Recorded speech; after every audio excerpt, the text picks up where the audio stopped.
Shalom, nous sommes au Gethsémani, en face de Jérusalem.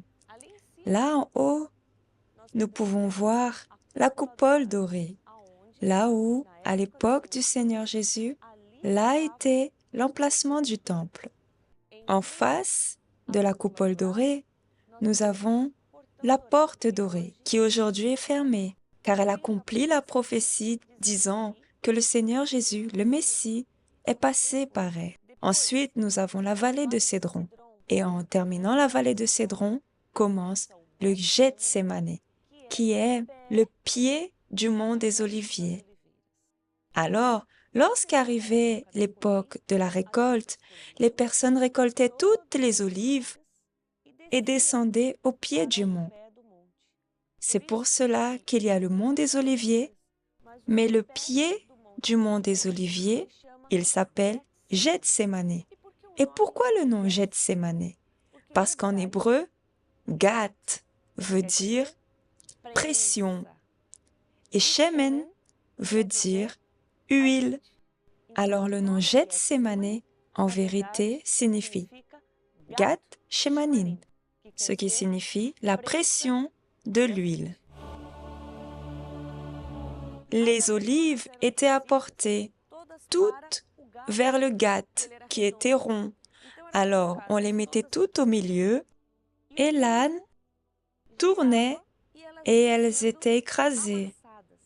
Et elles s'écrasaient jusqu'à devenir une pâte. Et cette pâte, elle était mise à l'intérieur d'un panier.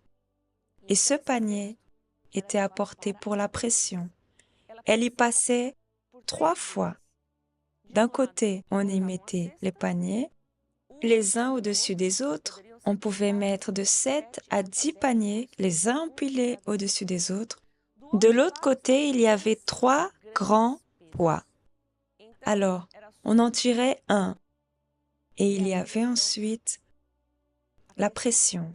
Cette première pression exprimait cette première huile, qui est l'huile la plus pure. C'est une huile bien foncée, épaisse, mais pure. La première huile, les prémices. Vous offrez la première partie de toute votre récolte. Vous honorez Dieu au-dessus de tout. C'était la dîme.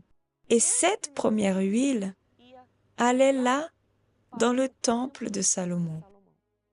Cette huile était spécialement utilisée pour oindre les rois, les sacrificateurs et pour le chandelier de 7 branches qui était dans le temple. Et tous les jours, cette huile pure devait être déversée dans ces 7 branches pour que le chandelier ne s'éteigne jamais. La première huile. Et ensuite, un deuxième poids. Et là, la pression était encore plus forte entre les paniers. Et cette seconde pression, cette seconde huile, était utilisée pour la nourriture, était utilisée aussi pour faire des pommades qui parfois étaient appliquées sur les personnes. La seconde pression. Et ensuite, encore un poids, encore plus de pression. Et cette pression, elle faisait en sorte que des paniers puissent être extraits la dernière goutte d'huile. Et cette dernière huile qui sortait pas aussi pure et qui sortait avec quelques restes des graines de l'olive, de la peau de l'olive, n'était pas aussi pure que la première huile. Alors cette huile était utilisée pour d'autres choses, pour faire des parfums, des savons que les personnes utilisaient pour leur bain. Et principalement, elle était utilisée pour allumer les lampes. Parce qu'à l'époque, nous n'avions pas de lumière électrique, de lampes. Alors c'était des petites lampes. On mettait l'huile à l'intérieur des lampes et on les allumait. Et pourquoi la troisième était pour les lampes? Parce qu'après la troisième prière, le Seigneur Jésus s'est transformé en la lumière du monde.